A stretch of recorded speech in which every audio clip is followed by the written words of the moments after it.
नमस्ते। हमारे आज के इस कथा विश्लेषण में आपका स्वागत है। आज हम बात करेंगे सीता हरण रावण का छल के बारे में। आप सब जानते हैं कि राम, सीता और लक्ष्मण वनवास काट रहे थे।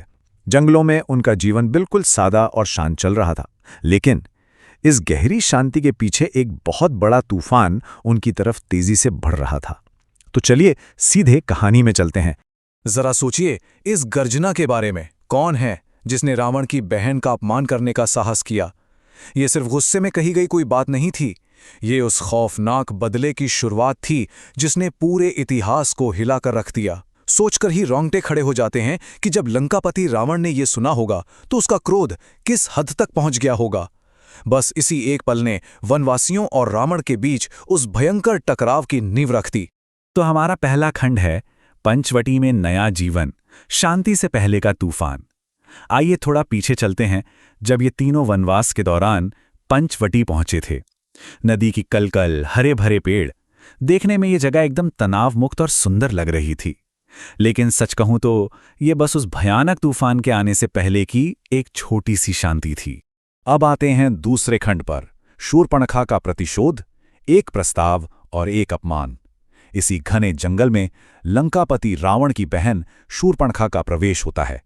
ये देखना वाकई दिलचस्प है कि कैसे एक अनजान स्त्री के आने भर से एक महायुद्ध की पटकथा लिखी गई।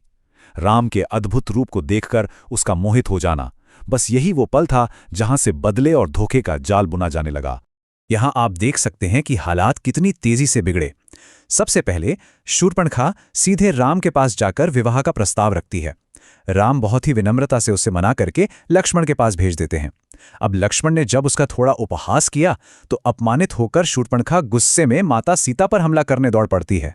जाहिर है सीता जी की रक्षा के लिए लक्ष्मण को बीच में आना पड़ा और उन्हें शूर्पणखा को कठोर दंड देना ही पड़ा। इसके बाद क्या होता है? अपमान की आग में जलती हुई शूर्पणखा रोती बिलखती सीधे लंका पहुंचती है। लेकिन ध्यान देने वाली बात यह है कि वो वहां सिर्फ अपना दुखड़ा नहीं रोती, वो एक सोची समझी चाल चलती है। वो रावण के सामने माता सीता के अद्भुत सौंदर्य का ऐसा बढ़ा चढ़ाकर वर्णन करती है कि रावण के अंदर बदले की भावना के साथ साथ उसका भयंकर अहंकार भी जाग उठता है। शूर्पणखा ने बड़ी चालाकी से सीता जी के सौंदर्य को रावण के विनाश के एक अचूक हथियार की तरह इस्तेमाल किया। यहीं से शुरू होता है हमारा तीसरा खंड, स्वर्ण मृग का मायाजाल, मारीच की विवशता। रावण अपनी इस खतरनाक योजना को लेकर सीधे मारीच के आश्रम पहुंचता है। मारीच उसे बार बार समझाता है, चेतावनी देता है कि राम कोई आम इंसान नहीं है। लेकिन रावण, वो तो अपने प्रचंड अहंकार में अंधा हो चुका था। वो मारीच की एक नहीं सुनता और अपना फैसला उस पर थोप देता है। अब मारीच का ये मायावी जाल देखिए कितना चतुराई से बुना गया था। पहले चरण में मारीच एक चमकते हुए सोने के हिरण का रूप ले लेता है। दूसरे चरण में राम माता सीता के रक्षा की जिम्मेदारी लक्ष्मण को देकर उस हिरण के पीछे घने जंगल में निकल जाते हैं। फिर आता है तीसरा और सबसे अहम चरण। मरते समय मारीच का राम की आवाज में चिल्लाना, हा लक्ष्मण, हा सीते। यकीन मानिए ये नकली पुकार ही इस पूरी साजिश की सबसे बड़ी चाबी थी। इसी की वजह से चौथे चरण में लक्ष्मण को भी कुटिया छोड़कर जाने के लिए मजबूर होना पड़ा। जरा सोचिए कुटिया के अंदर उस वक्त क्या चल रहा होगा। एक तरफ माता सीता का डर है, वो आवाज सुनकर बुरी तरह घबरा गई हैं कि राम किसी बड़े संकट में है। और दूसरी तरफ है लक्ष्मण का अपने भाई पर अटूट भरोसा। उन्हें पूरा यकीन है कि दुनिया में कोई भी राम को नुकसान नहीं पहुंचा सकता। लेकिन माता सीता की घबराहट और उनके क्रोध को देखकर आखिर में लक्ष्मण को उन्हें अकेला छोड़कर जाने का कठिन निर्णय लेना ही पड़ता है। और इसी पल जन्म होता है हमारी संस्कृति के सबसे प्रसिद्ध प्रतीक का, लक्ष्मण रेखा। ध्यान रहे, ये मिट्टी पर खींची गई कोई मामूली लकीर नहीं थी। ये सुरक्षा और धर्म की एक ऐसी अजेय दिव्य सीमा थी जिसे कोई पार नहीं कर सकता था। अपने बाण से इस रेखा को खींचते हुए लक्ष्मण ने माता सीता से विनती की कि वो किसी भी हाल में इसके बाहर न आए।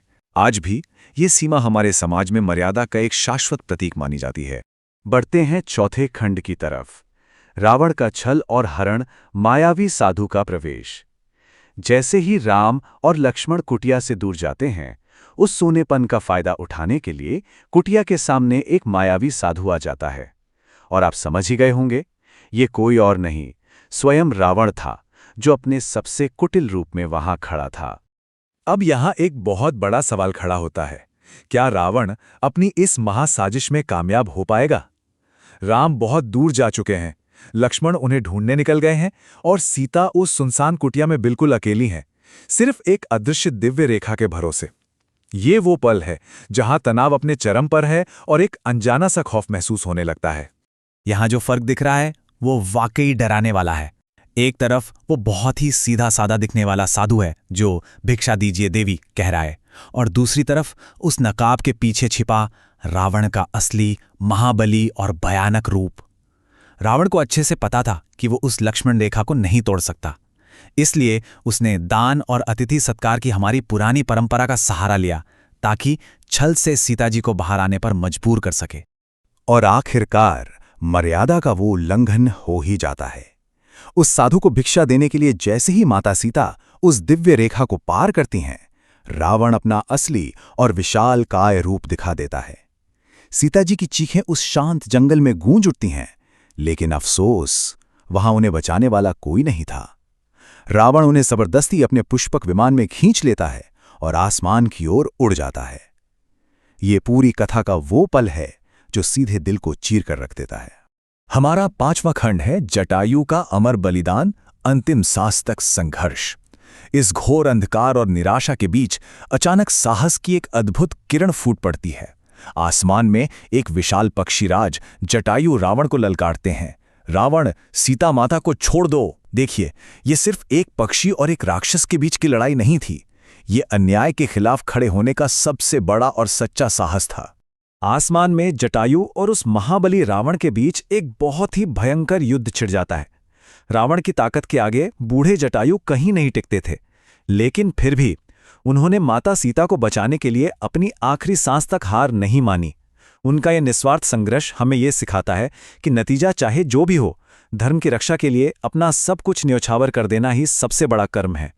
उधर जंगल में मारीच का वध करने के बाद जब राम और लक्ष्मण वापस लौटते हैं तो उन्हें क्या मिलता है? सिर्फ एक खाली कुटिया। राम का वो घबराना, उनकी वो बेचैन पुकार, आप महसूस कर सकते हैं कि उस वक्त राम का हृदय अंदर से पूरी तरह टूट गया होगा। जो जगह कुछ देर पहले तक सुकून और शांति से भरी थी, वो अचानक एक डरावने सन्नाटे में बदल चुकी थी।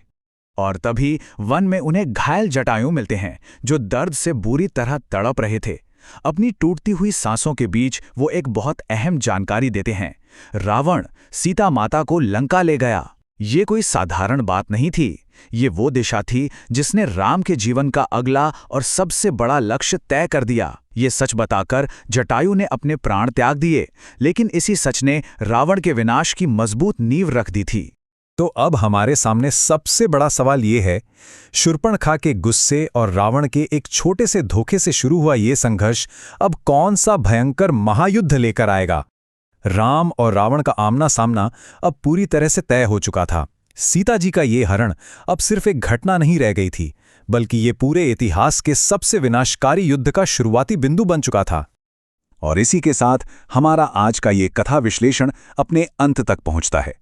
इस महाकाव्य के अगले भाग में हम जानेंगे कि कैसे हनुमान जी का आगमन होता है और कैसे उस विशाल समुद्र को पार करके लंका की ओर प्रस्थान किया जाता है। ये यात्रा आगे क्या मोड़ लेगी और धर्म की जीत कैसे होगी, ये जानना सच में बहुत रोमांचक होने वाला है। तो क्या आप तैयार हैं इस महागाथा के अगले अध्याय के लिए?